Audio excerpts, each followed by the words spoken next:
Olá pessoal, vamos com mais um vídeo. Hoje nós vamos iniciar uma série aqui no canal, tá? Vamos falar sobre este livro aqui, O Elogio da Loucura, do Erasmo de Roterdã, e principalmente sobre esse aqui, O Asilo Arkham, né? E a Psicopatologia dos Vilões de Gotham City. Vamos acabar tocando em outros assuntos, em algum outro livro também, no meio da série. Vamos ver como é que fica isso aí. Mas hoje eu quero só fazer uma pequena introdução de um texto antigo, né, que eu escrevi. E vamos falar um pouco então sobre a figura do louco, né, tanto a figura esotérica, né, quanto falar um pouquinho também da história, né, da loucura, assim, um apanhado assim, bem sucinto, bem resumido. Tá? Então, na Grécia Antiga, né, o louco ele era visto como uma espécie de oráculo, né? Ele representava a voz dos deuses, né? Então servia como um oráculo. As pessoas consultavam, né, essas pessoas que tinham problemas mentais, né, eram tidas como loucas. Né? Isso foi até o século IV, né, quando Hipócrates ele acabou sistematizando, né, a doença, né, ele reconheceu aquilo como doença e ele elaborou a sua teoria dos humores. Né? Então, a bilis era a causadora da loucura, né, sendo ela calma, né, seria tratada como melancolia, ou quando essa loucura era agressiva, era tratada como mania. Aí depois, no século V, teve Platão, que ele veio com a ideia das três mentes, né? Então a loucura seria uma causa de desequilíbrio em uma dessas mentes, né? Então as três mentes teriam que estar em equilíbrio. Se uma delas se desequilibrasse, aí surgiria a loucura. Na Idade Média, né, qualquer pessoa que tinha algum tipo de deficiência mental, algum transtorno mental, era considerado uma pessoa que estava castigada por Deus, estava sendo castigada por Deus e por isso vivia possuída pelo demônio. Né? Eu acredito que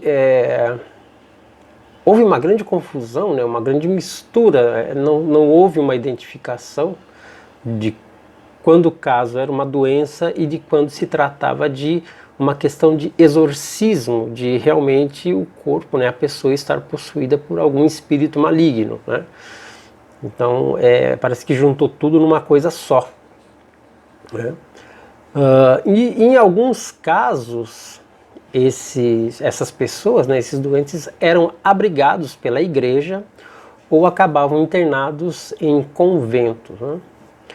Entre os mais afortunados, haviam aqueles com síndrome de Down, né, que é uma alteração genética causada pela presença de um cromossomo a mais. Então, pessoas com síndrome de Down, na Idade Média, geralmente se tornavam os bobos da corte. Né? Então, vale lembrar que o bobo da corte, o bufão, ele era o único capaz de ver a nudez do rei, né? Ele era o único que tinha uma permissão para mostrar a nudez do rei, né, e da sociedade.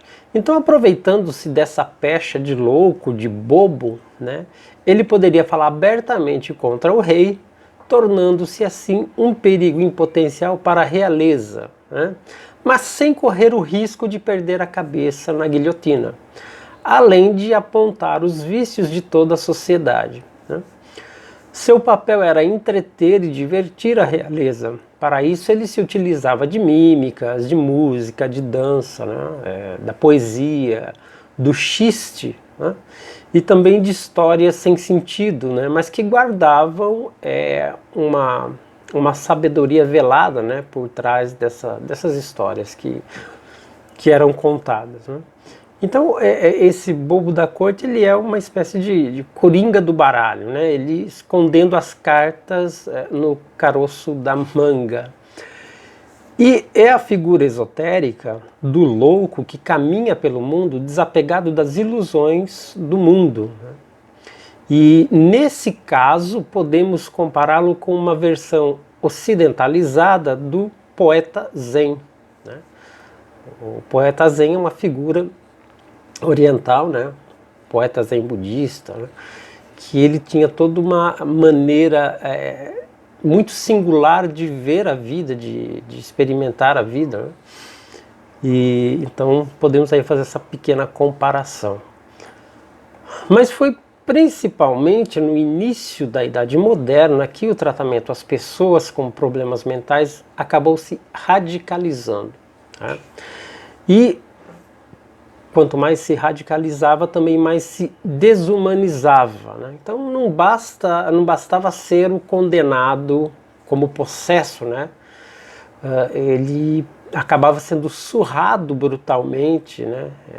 Ele acabava sendo torturado de formas cruéis, né? Privado inclusive de comer e de dormir. Então o indivíduo ele ficava isolado, preso com os demais chamados doentes sociais, né, assim considerados, né, que eram mendigos, inválidos, criminosos, libertinos, né, todos em celas e hospitais assim precários, estava todo mundo junto, né. Então, se nas mãos da igreja da Idade Média o indivíduo era o possesso, né, o fruto do pecado, castigado por Deus, nas mãos da ciência ele se tornou a anomalia social, né? A anomalia social por excelência, né? O rato de laboratório. Bom, e foi no século XVIII que o Philippe Pinel, ou Pinel, né? Hoje nós temos essa expressão, né? Esse termo, né? A pessoa está Pinel, a pessoa está doida. Então foi justamente com esse psiquiatra, né, considerado por muitos o pai da psiquiatria, né, que houve aí um processo de libertação dos internos das prisões, dos asilos para os manicômios. Então a partir do Philippe Pinel, houve aí uma separação, né, colocaram as pessoas com problemas mentais em manicômios, né, separou do resto daquelas outras pessoas que eram criminosos ou libertinos, então houve essa separação. Então colocou em manicômios que são lugares destinados somente aos doentes mentais.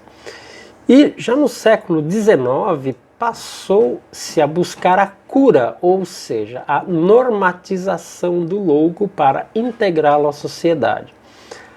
As medidas para trazer o louco para a normalidade eram chicotadas, choques elétricos, banhos frios, entre outras práticas, né?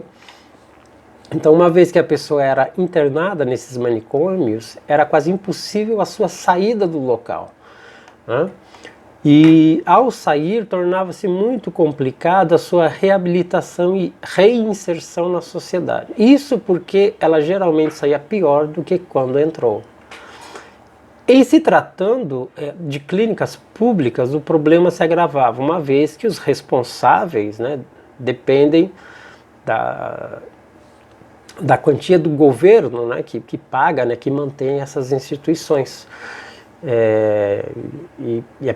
Paga-se, né, por cada indivíduo. Então, para que assim os responsáveis eles tivessem o seu lucro também e pudessem cumprir uma rotina, né? Acabavam cumprindo aí a sua rotina de domínio e muitas vezes de manipulação sobre os internos, ou seja, quanto mais internos dentro das instituições do manicômio, mais se lucrava, né? Mais os responsáveis conseguiam ganhar com isso também. Então, tem essa questão. Para o Michel Foucault, abrindo aspas para o Foucault, né? A doença só tem realidade e valor de doença no interior de uma cultura que a reconhece como tal. Então nós temos aqui o sério problema da relativização da doença, muito bem explorada por Foucault, tentando imputar a culpa na própria sociedade, ou mais precisamente, né, na burguesia e na cultura judaico-cristã. Então, para o Michel Foucault, a culpa das pessoas terem problemas mentais, né, distúrbios, era da própria sociedade, mais especificamente da burguesia e da tradição judaico-cristã. E o psiquiatra Ronald Lang seguiu nessa mesma linha de Foucault, acusando inclusive a família tradicional, né? Inclusive eu falei um pouco sobre Foucault e sobre Lang num dos vídeos sobre a obra de Roger Scruton, né? Vocês podem conferir na playlist aí do Roger Scruton, que eu falo sobre esses dois autores, né? Que é no livro Os Pensadores da Nova Esquerda. Bom, então, utilizando-se do mito de Édipo, né, o próprio Freud, né, nos trouxe à baila a problemática sexual desencadeada na infância. Então a metáfora edipiana se tornou tão comum que hoje parece ser uma norma. Você é considerado normal se você passa pelo complexo de Édipo, ou de Electra, para as meninas, né? Caso contrário, você é um anti-Édipo ou uma anti-Electra, então você cai na anormalidade. Então é meio que obrigatório você, segundo a visão de Freud, é obrigatório você, quando criança, ter essa questão edipiana, né, de o menino ter atração pela mãe e a menina pelo pai, né? O poeta dramaturgo Antonin Artaud, ele escreveu, né, sobre Van Gogh, né? Ele disse o seguinte, abrindo aspas para o Artaud, ele disse: pode-se falar da boa saúde mental de Van Gogh, que em toda a sua vida apenas assou uma das mãos e, fora isso, limitou-se a cortar a orelha esquerda em uma ocasião. Fecha aspas. Então aqui o próprio Antonin Artaud defendendo Van Gogh, né, defendendo a saúde mental de Van Gogh, considerado aí, o Van Gogh ele tem, né, esse histórico, né, de transtornos mentais, toda essa problemática, né, tanto que ele cometeu suicídio também no final, né, a vida dele, ele se matou. Então o Van Gogh ele pode ser considerado como o símbolo do suicidado pela sociedade, que é um termo cunhado por Artaud. Então é mais ou menos essa ideia do Artaud, né? Mais ou menos essa ideia do Foucault, né? Só que assim, o Artaud ele diz que há outros suicidados ilustres, né? Então a questão do Antonin Artaud com relação ao Van Gogh é que ele, sendo um gênio, ele não foi merecidamente reconhecido, ele não teve reconhecimento nenhum enquanto vida. Se eu não me engano, ele vendeu apenas um quadro e foi para pagar um almoço, né? Então toda essa genialidade que a sociedade, que o mundo não conseguiu enxergar no Van Gogh, acabou matando o próprio Van Gogh, né? Então por isso o Antonin Artaud diz que o Van Gogh ele foi suicidado pela sociedade, tá? Então existem outros suicidados, né? Se formos pegar essa linha de raciocínio, tem por exemplo o escritor irlandês Oscar Wilde, né, que foi preso por se envolver num relacionamento homossexual com o Lord Alfred Douglas, né, filho do Marquês de Queensberry. E então o poeta ele entrou num processo de difamação contra o Marquês, mas acabou perdendo, né, esse processo diante das evidências. Então Wilde teve, né, na sua vida, ele deixou para nós, né, algumas preciosidades, né, tanto na literatura, no romance, como poesia, com contos, né? Temos aí o famoso retrato de Dorian Gray, entre outras obras, né? Ele também, assim, por conta desse processo, dessa prisão toda, né, que aconteceu, também foi-se tirado muita coisa dele. Ele viveu um tempo preso, né? Ele foi preso durante um tempo na vida e ele não tinha como escrever, né? Aquela vontade, aquele desejo de poder escrever, né? De colocar em palavras, né? Ele não tinha nem mesmo acesso a isso, né? Não fornecia um papel e caneta, né? Não fornecia instrumentos para que ele pudesse escrever aquilo que estava dentro dele. Então o próprio Antonin Artaud, ele se tornou o parafuso solto da civilização moderna, né? Ou pós-moderna, vamos considerar nesse sentido já. O Antonin Artaud também morreu dentro de um manicômio, tá? Foi durante a vida várias vezes internado, né? Em hospitais psiquiátricos. Então, nós sabemos que há aqueles indivíduos que se tornam violentos, né, incapazes de conviver em segurança, né, tanto para ele como para o seu meio, e são separados do convívio social. Eles precisam ser separados e cuidados adequadamente. Mas esses não me preocupam, né? Eles não são a metástase da sociedade, eles não são o problema da sociedade, né? Os realmente perigosos são os sociopatas, né? Não necessariamente aqueles conhecidos pelo seu comportamento antissocial, mas uma nova modalidade de sociopata que são os ultrassociáveis, né? Aqueles indivíduos que convivem em sociedade, que desfrutam dos seus direitos e muitos deles têm a vantagem do sucesso social devido ao prestígio de certas posições de poder ou ao status adquirido através do dinheiro ou de outros meios. Então, esses é que eu considero, né, os perigosos.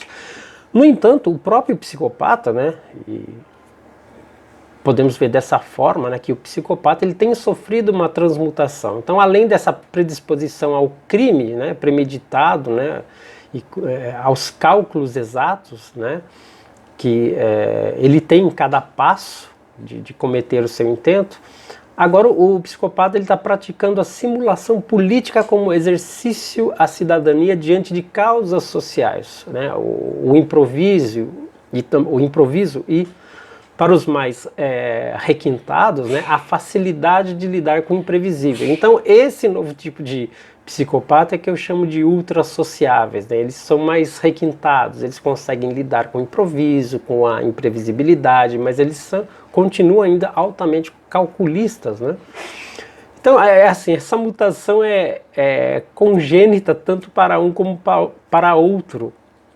Então, ambas as espécies são encontradas nas redes sociais, além do convívio físico, né? E se homogeneizam com os ideais do politicamente correto, né? Erguendo bandeiras, defendendo causas e julgando aqueles que vão contra a sua lógica, né? Então, podemos pegar aí também o pensamento esquerdista, né? Tá tudo aí no meio.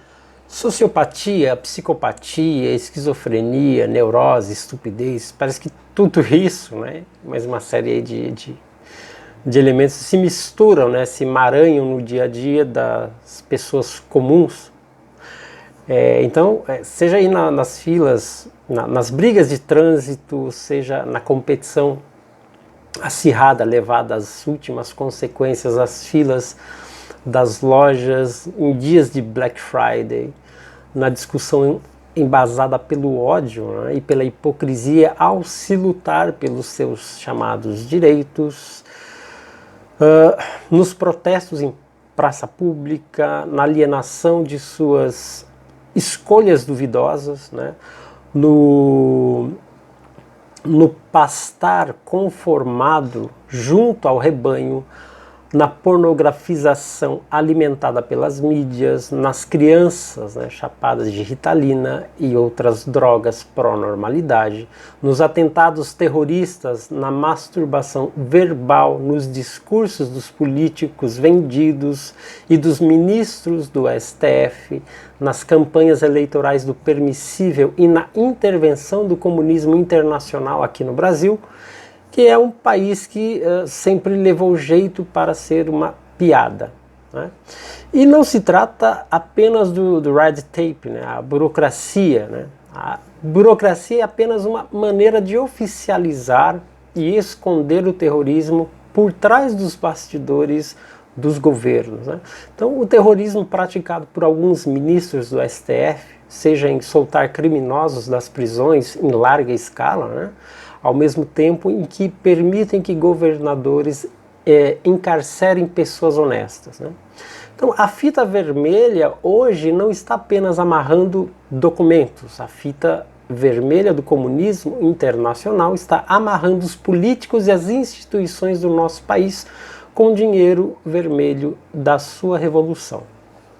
Então, muitos governos criam problemas para terem o apelo da população, o apelo popular, para que assim certas medidas políticas antes recusadas possam ser aceitas democraticamente. E o intuito acaba se realizando, o intuito aí daqueles que estão no poder. Então isso faz parte de sistemas de manipulação de massas, né? O que a engenharia social pode explicar e provar. Então já foi dito que muito do que acontece em nosso mundo não é nem teoria da conspiração, não é nem teoria e nem conspiração, é algo muito pior. E sabemos que na atual política globalista, né, essa política acaba sendo o cancro duro da civilização, né?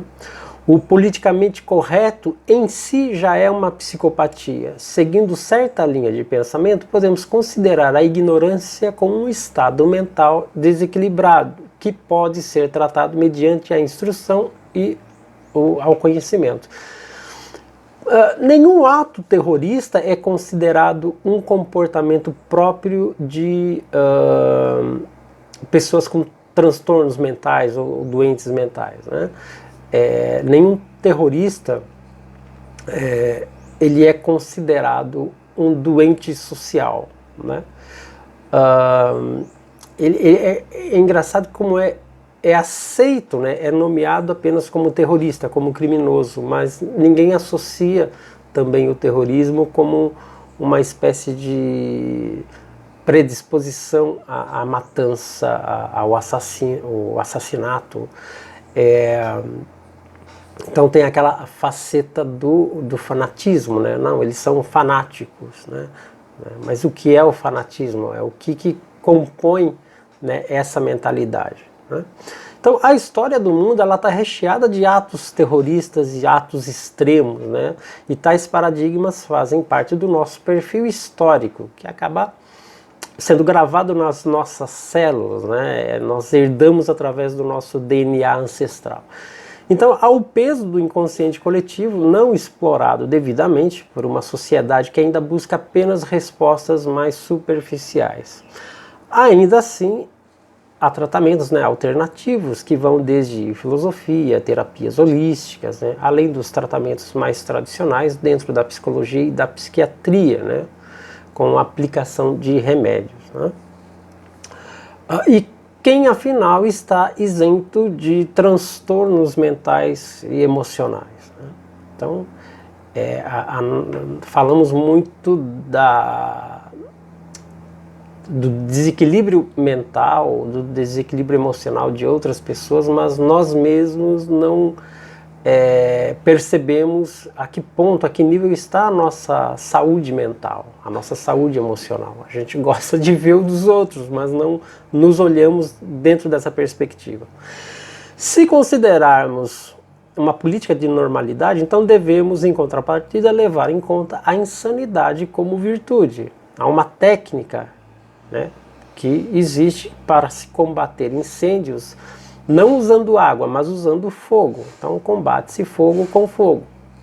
Então buscar a normalidade em um mundo plural, como é o nosso, né, é dar um tiro no próprio pé. A normalidade atual é a própria psicopatia, é a própria essa sociopatia, né, melhor dizendo. Mas essa sociopatia que eu coloco, né, dos ultrassociáveis, né? Então a normalidade é a mão que acusa, é a mão que delata, que comete assassinato de reputação, né? Então, assim, o que fazer, né, dentro de todo esse emaranhado, né?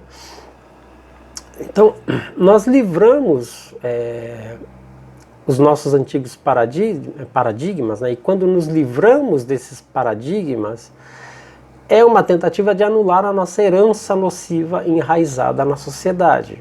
Né? Tentar entender tudo, né, dentro dessa perspectiva histórica, né? Seja com relação ao terrorismo, aos atos extremos e tudo mais. Então, na medida em que houve um desenvolvimento social, uma modernização, né, desde a da era moderna, né, em nossa sociedade, em nossa cultura, os nossos transtornos, né, os transtornos mentais também evoluíram, né, se metamorfoseando e se expressando de maneiras novas.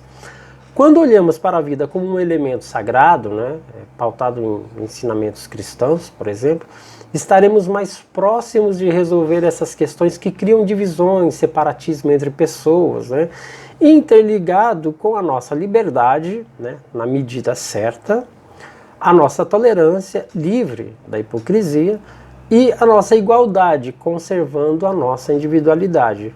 Então, é a nossa posição perante o outro, né? Porque o outro, ele nada mais é que o nosso reflexo, ainda que em um outro espelho, tá? Então podemos e devemos avaliar o estado mental de maneira mais humana, ou ainda avaliá-lo dentro de uma visão com princípios morais, né? Por isso que eu coloco a visão cristã aqui. Então essa abordagem precisa ser considerada mais seriamente por todos, se quisermos ao menos ter uma noção mais lúcida de como resolver tais problemas, tais impasses, né?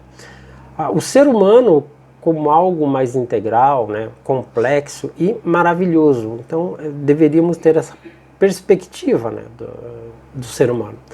Porque o ser humano é fruto da própria vida, né? E como disse o poeta William Blake, tudo que vive é sagrado. Então, falando um pouco da chamada loucura divina, né? Eu não creio que seja bem uma controvérsia, né, mas apenas percepções diferentes de autores sobre a loucura, né, e a figura do louco dentro das escrituras, né, na Bíblia.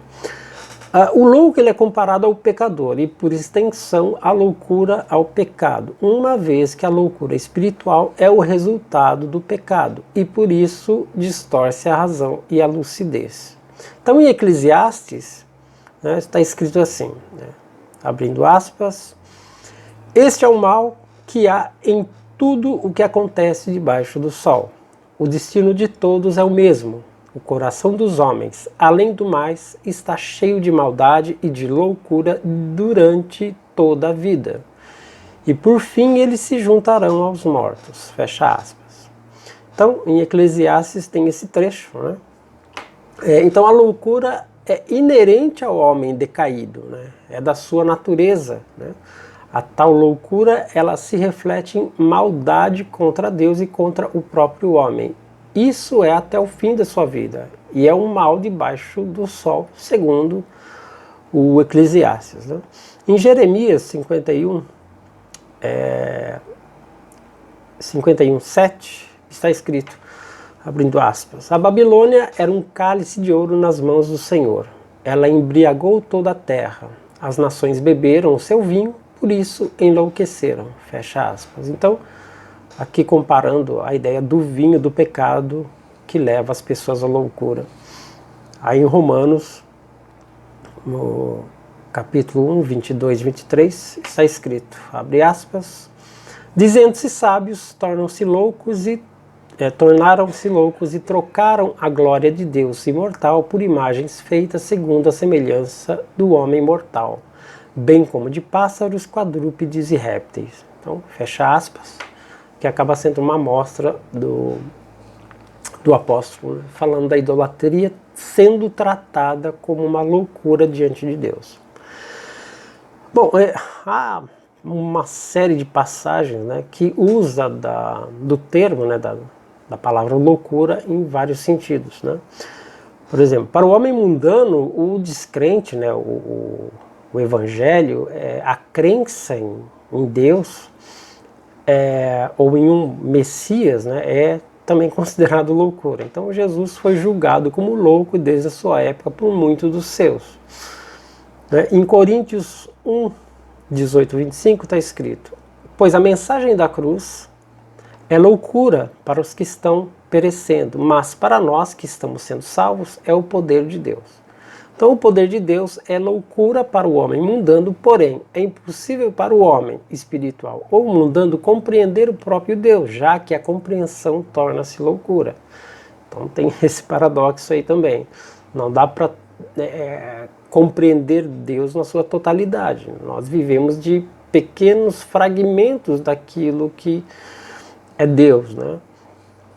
E segue em Coríntios 1, capítulo 1, 27, está escrito, abre aspas: Deus, porém, escolheu as coisas loucas deste mundo para confundir as sábias. Então aqui o apóstolo Paulo, ele acredita a Deus o vaticínio de que as coisas loucas deste mundo, né, são próprias do Espírito, pois por isso confundem, né, pois são superiores à sabedoria e às ciências mundanas. Né? Então Deus parece refletir aqui as coisas loucas, Deus parece preferir as coisas loucas, porque elas estão ligadas ao espiritual, né, do que as desprezíveis, que são a sabedoria do homem, né, a sabedoria desse mundo. Né? E por que ele despreza, por que Deus despreza a sabedoria mundana? É para que o próprio homem não se vanglorie da sua sabedoria, do seu conhecimento. Né?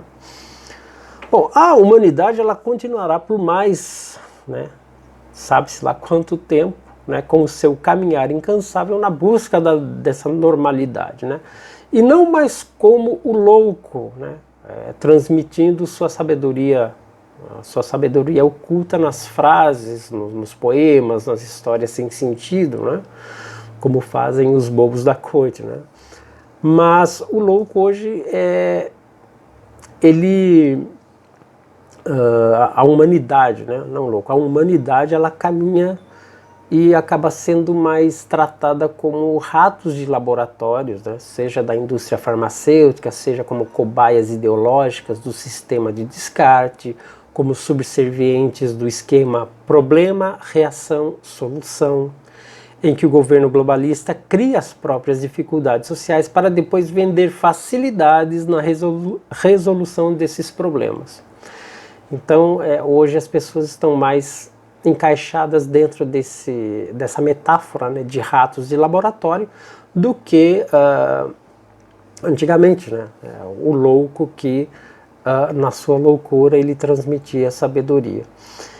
Então o louco, em seu sentido esotérico, ele continuará sendo suicidado pela sociedade, seja como anônimo, né, como um bicho de 7 cabeças, seja se automutilando ao cortar a própria orelha, como fez Van Gogh, seja conversando com um papel de parede descolado do quarto, né, de um velho hotel, como fez Oscar Wilde, ou como Antonin Artaud, morrendo sozinho em um hospício aos pés da cama e abraçado a um sapato.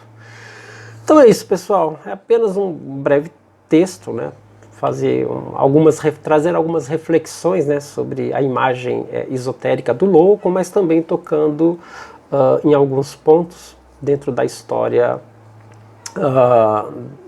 da psiquiatria, vamos colocar dessa forma, ainda que de maneira muito simplista e rudimentar, apenas para a gente refletir um pouco e ao longo aí nós conversaremos a respeito.